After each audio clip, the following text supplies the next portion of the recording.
Kisi-kisi soal nomor 1.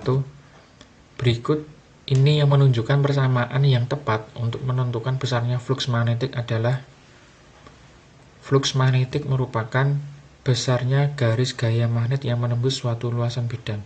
Jadi ada bidang dengan luas A, kemudian ada garis normal, dan medan magnetik membentuk sudut theta terhadap garis normal.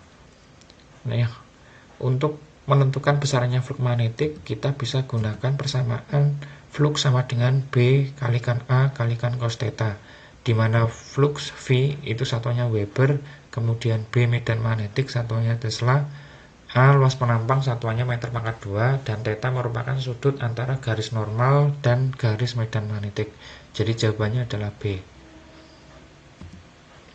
Kisi-kisi nomor 2, flux magnetik yang dihasilkan oleh medan magnetik B yang menembus tegak lurus permukaan seluas A adalah B. Jika medan magnetik menjadi 0,5 B, sedangkan luas penampangnya diperbesar menjadi 2A, maka flux magnetik yang dihasilkan adalah titik-titik. Pertama kita tuliskan dulu bahwa flux sama dengan B kalikan A kalikan cos theta. Keadaan awal, nilai dari flux adalah BA. Kemudian untuk B kita jadikan setengah, kemudian untuk luas penampang kita jadikan 2. Oleh karena itu, besarnya flux yang kedua berarti B2 kalikan A2.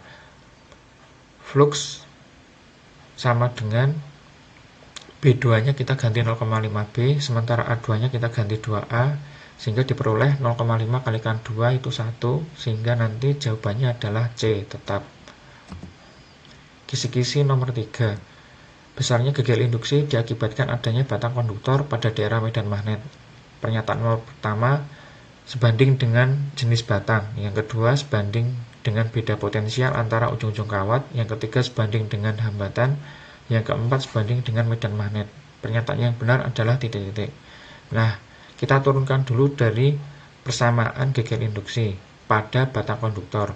Gambarnya bisa dilihat pada slide, ada sebuah batang AB yang digerakkan ke kiri ke kanan pada suatu daerah medan magnet homogen. Maka besarnya gegel induksi bisa dihitung menggunakan persamaan minus B LV sin theta. B itu adalah medan magnetik, L-nya panjang kawat, V adalah kecepatan batang konduktor digerakkan. Sehingga dari persamaan ini kita tahu bahwa pernyataan yang benar adalah yang D4 saja. Kisi-kisi nomor 4. Perhatikan faktor-faktor berikut ini. Yang mempengaruhi besar gegel induksi kumparan ditunjukkan nomor.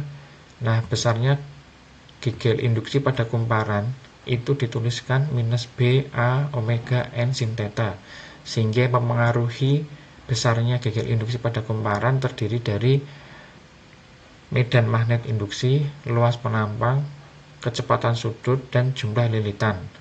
Dari pernyataan yang disediakan pada opsi, itu yang benar adalah D 2 dan 3, yaitu frekuensi sudut putar dan jumlah lilitan. Kisi-kisi nomor 5. Perhatikan pernyataan berikut ini. Jumlah lilitan dijadikan 4 kali semula, dan frekuensi putar dijadikan 2 kali semula. Pernyataan nomor 2, jumlah lilitan dijadikan 1/4 kali semula, sedangkan frekuensinya tetap. Yang ketiga, luas penampang kumparan dijadikan 16 kali semula, dan frekuensi dijadikan setengah kali semula. Yang keempat, jumlah lilitan, luas penampang, dan frekuensi putar dijadikan 4 kali semula. Pernyataan yang benar untuk memperbesar gegel induksi pada generator menjadi 1/4 kali semula adalah titik-titik. Nah, kita harus menganalisis pernyataan ini satu persatu untuk mencari besarnya gegel induksi. Gegel induksi diberikan persamaan minus B A omega N sin theta. Pernyataan yang pertama itu yang dirubah adalah jumlah lilitan dan frekuensi putar. Menurut persamaan nanti ketemunya 8. Kemudian yang kedua nanti ketemunya 1/4, yang ketiga 8, yang keempat 64. Jadi jawabannya ada kisi-kisi nomor 6. Banyaknya garis gaya magnet yang terlingkupi atau terkurung dalam daerah dengan luasan tertentu dinamakan titik-titik. Jawabannya adalah D, flux magnetik sesuai dengan pengertiannya. Kisi-kisi nomor 7. Perhatikan gambar percobaan di bawah ini. Di situ ada kumparan yang dimasuki oleh sebatang magnet. dengan kutub utara dimasukkan lebih dulu. Ada titik X dan Y yang berada pada kumparan tersebut. Beda potensial listrik yang terjadi pada titik X dan Y adalah titik-titik. Nah, bisa dilihat pada slide bahwa ketika magnet dimasukkan ke dalam kumparan dengan kutub utara lebih dulu dimasukkan, maka medan magnetik yang arahnya berlawanan dengan kutub magnet yang dimasukkan sesuai dengan hukum Lenz. Maka terjadi aliran listrik yang arahnya ke bawah. Aliran listrik mengalir dari X ke Y, dan aliran listrik itu mengalir dari potensial tinggi ke rendah, sehingga kita dapatkan potensial X itu lebih tinggi daripada Y.